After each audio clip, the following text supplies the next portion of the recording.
Okay, we want to review something we did very early in the semester. We have more perspective now. Maybe we'll lock into the significance of this process even better than before. Okay, so what we want to review is power function and exponential function models based on two data points. Now, without any interpretation, let's just assume that we have two data points, 8.3 and 2016. We can find a power function model for this. Now, you know from your recent work on power functions that power function is going to have value 0 when x is 0, and then we could easily sketch a curve that fits these points. Okay, now an exponential function is a little more complicated. It has a constant doubling time, and between 3 and 16, now this is going to double twice, and then part of a third time to get up to 16. And now, using that, we could construct a graph, but we're not going to do that at this point. We're just going to use a little bit of algebra that you should be well equipped by this point to use efficiently to do this. Okay, so to generate this model. Okay, so to review again, the form of a power function, the form we're going to use, and this is actually a generalized power function because you've got the parameter a in front of it. But it's just ax to the p, a multiple of your basic x to the p power function. Okay? An exponential function is an ab to the x, just a multiple of the base b exponential function. In each case, there are two things we don't know. Okay, of course, y and x are our variables, so we assume that if we want to find information about this, we'll know either y or x. So y and x are the variables in the function. But for the power function, the parameters are this capital A and the power p.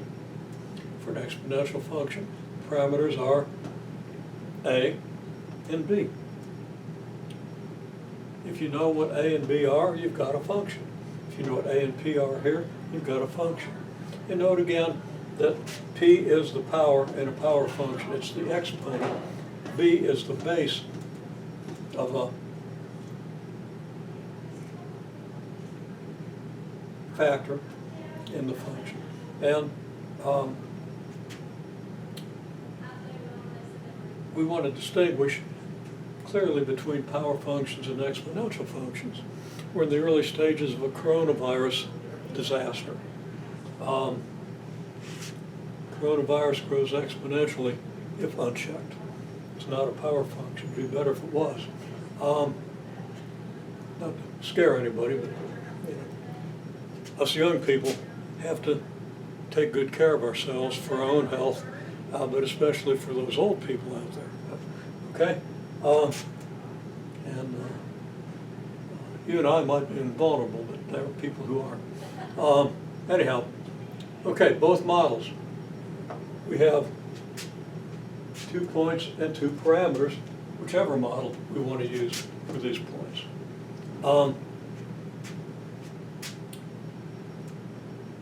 So the process that you're familiar with is that we substitute the coordinates into the form of the function, giving us 2 equations, simultaneous equations, which we solve for the parameters, and then we check to be sure that our model fits the data points. Okay, so for the power function model, excuse me, the model is y equals a x p. So for the first point,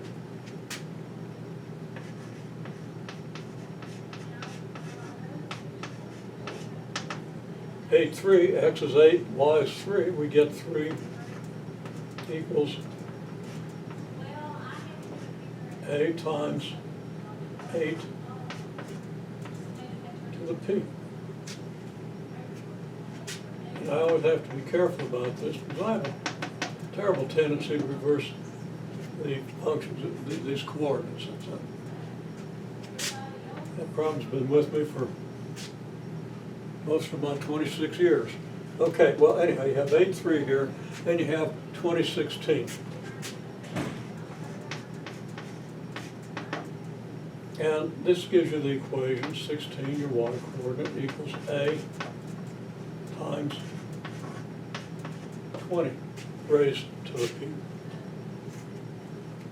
Okay, well now we need to solve this system of equations.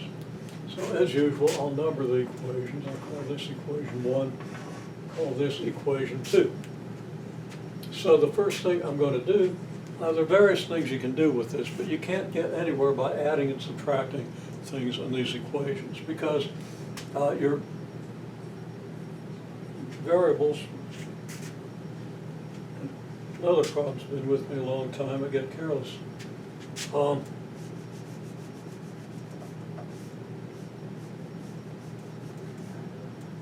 never mind, I was thinking ahead to the exponential model, thought I'd made a mistake that hadn't. Do that a lot too, sorry. Okay, so there's our model. Okay, we can't get anywhere by adding and subtracting multiples of these equations. The most efficient way to solve these equations, at least I believe the most efficient way for most people, is to simply divide the left-hand side of one equation by the other and divide the right-hand side, because if you divide either one of these equations, the right-hand side of one by the other, you're going to get a's that divide out, and you're going to just be left with p. You're going to reduce the system to one that had to just a single equation. So what do we do? Well, I'm going to divide the second by the first. So I'm going to divide the second equation by the first. That means I'll divide the right-hand side of one equation by the other, the left by the other. Okay, and I'm choosing to divide the second by the first because it gives you a number bigger than 1 over here, although you're going to have an opposite problem over there. Okay, so we have a times 20 to the p divided by a times 8 to the p. Now that's the right-hand side. Now I'm going to put that on the left. And then we're going to have 16 divided by 3.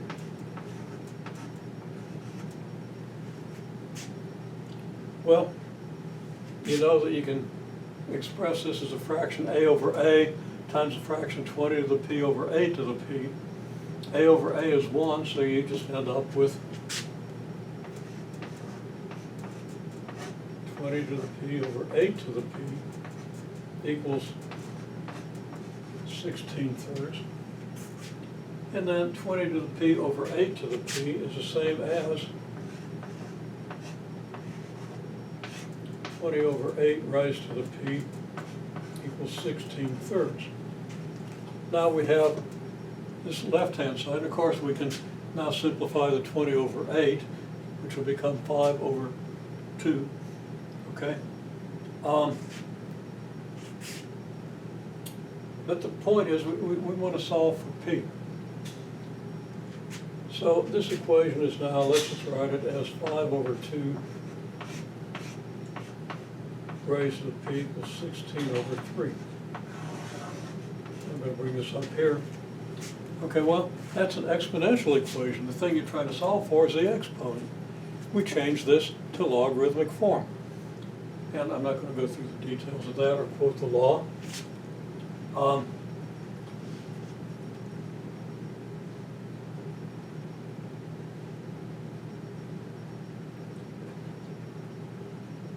little distraction in the hall, and it was the law. Just waving at me. Okay. Okay, so we change this to exponential form, and we find that p equals 16/3 raised to the 5/2.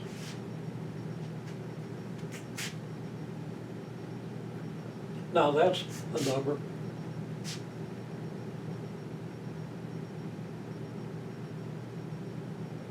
and get distracted too easily these days. Okay, I won't blame that in the law. That's a bonehead step there. Sorry. It says that p is log to the base 5/2 of 16/3. Now, you have to use your calculator to get this. And you would do this by calculating the log of 16/3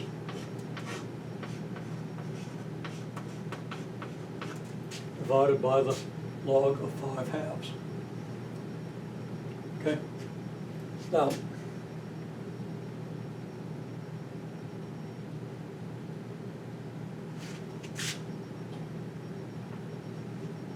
I'm just going to make a guess as to what this might be. If it's log to the base 2, this would be a little over 5, so you'd have about 2.3, and this would be 2.5, and so you'd be dividing 2.3 by what? Okay. Log base 2, 5, log base 2, 2.5, yeah, like 1.3. So I'm going to say it's about 0.7. Okay, now that's not something you can expect to be terribly accurate, and it's not like 0.7, I mean like the reciprocal. At one point, I'm just going to say 1.5. Okay, now, sorry, if P is 1.5, then we can substitute this value back into one of these equations. It looks like I'm not going to have room in this board for the exponential model, but pull out something else. Okay? And that's going to give me an equation over here. I'll just cross this out and do that elsewhere. Okay? So now 3 equals A times 8 to the 1.5. Okay? So that A equals 3 over 8 to the 1.5. Now square root of h is about 2.8, 2.8, 22.4.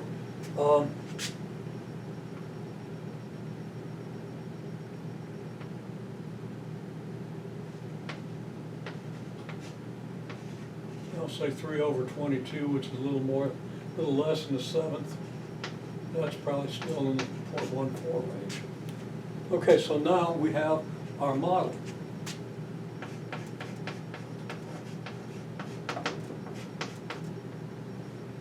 A is about 0.14, P is approximately 1.5, so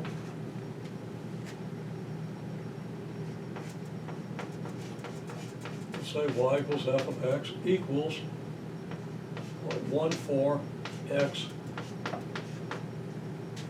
to the 1.5.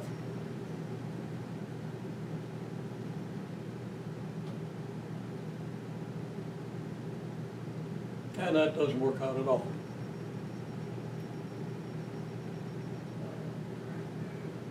Yes, it does. Okay. I'm looking at this as though it's my x coordinate. Never mind. Okay. Now we check.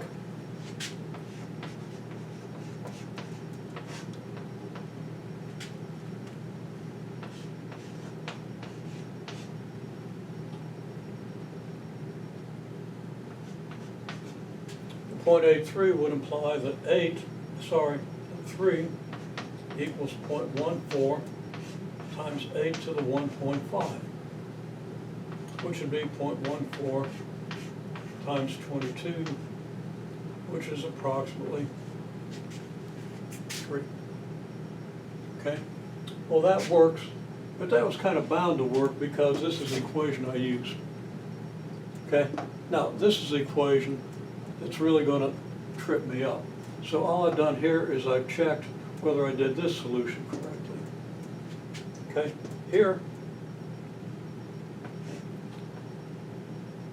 it's 2016 implies what? That 16 should equal 0.14 times 20 to the 1.5. Well, let's see how I did now. 20 to the 1.5, 0.5 power 20 is about 4.4, so that's going to be about 88. So that would be 0.14 times something close to 88 or 90. Well, that's going to come out a little low because 0.14 times 100 would be 14. 0.14 times 88 is more like 13. Now actually, because of the difficulty of estimating this and the fact that I didn't really do my arithmetic all that carefully, this really wasn't too bad of an estimate, because this estimate went in here to give us this estimate. When I put those two estimates together, I kind of compound any error I made at this point. And you don't really have to understand that, but if you do, it's worth thinking about. Not the fact that I make errors, everybody knows that. But what we have then is a model that isn't too far off. I don't think that the actual solution for P is going to differ from 1.5 by more than 1/10. Now, you're going to get to check this for homework, so we'll see how I did. I don't know. You're going to have to tell me. Now I'm going to have to come over here to do the exponential model. So our exponential model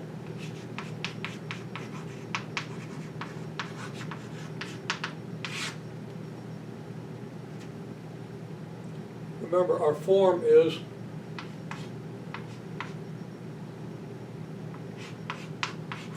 y equals ab to the x. So we're going to get what? We're going to get 3 equals a times b raised to the 8th power, and 16 is going to equal a times b raised to the 20th power. Once again, we're going to divide.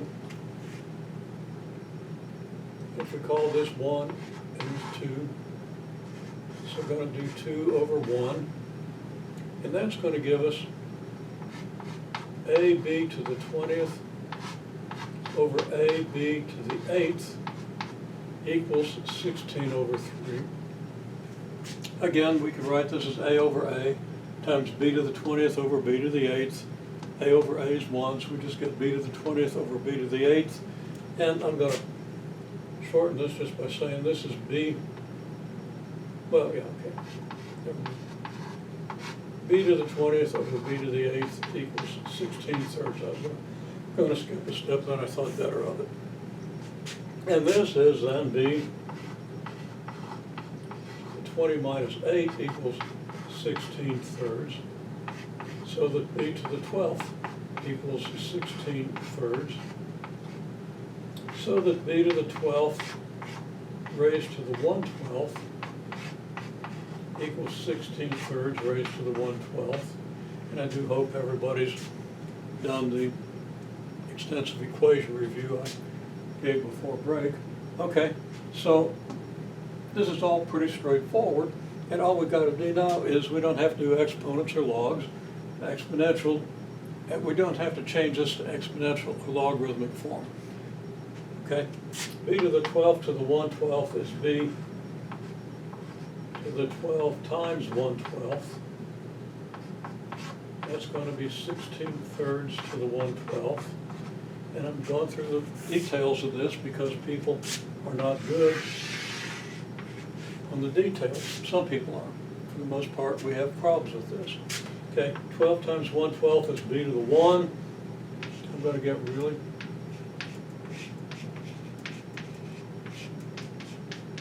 so b equals 16/3 to the 1/12.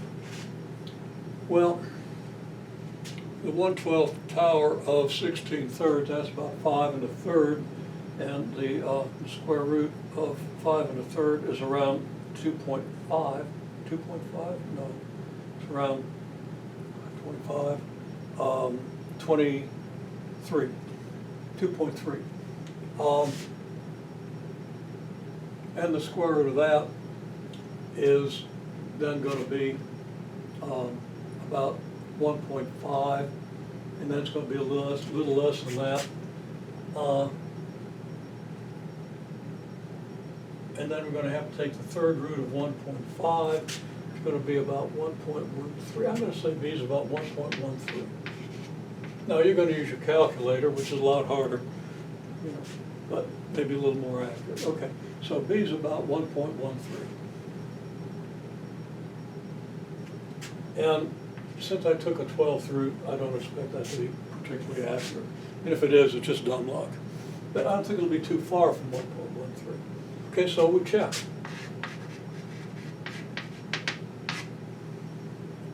Okay, so now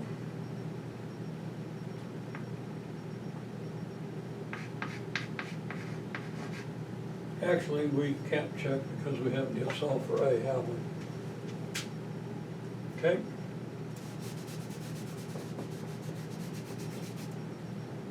Okay, a, well, we plug this into either of these equations.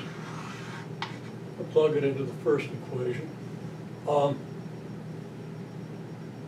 So we have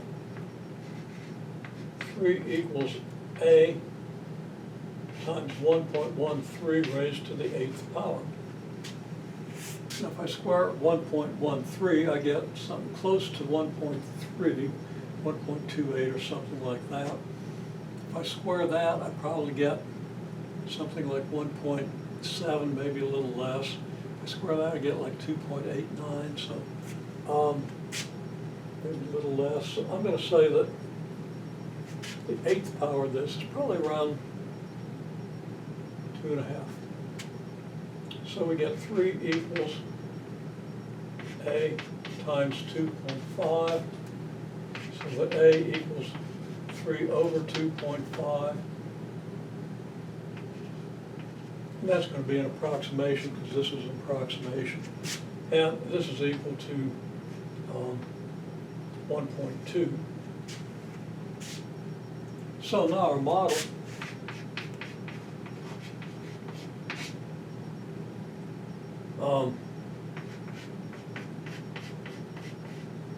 y equals ab to the x. A is approximately 1.13. No, A is approximately 1.2. B is approximately 1.13. So y equals 1.2 times 1.13 raised to the x. Okay, that would be like you have $1.2 and 13% annual interest rate, compounding annually for X years. Okay, well, check.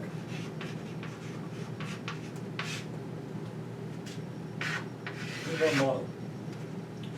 Okay, we check this by saying that, okay, the 0.83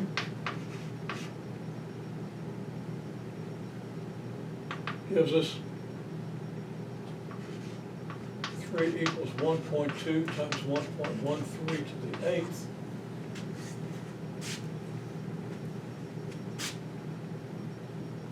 And if I, to the extent that I solve this correctly, that's going to check out, but I'll let you fill in the blanks there. And then the payoff is the 0.2016. We get 16 equals 1.2 times 1.13 raised to the 20th. Now,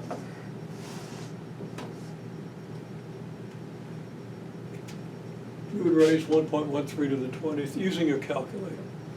Now, I can square 1.13, I can square that, it gives me the 4th power.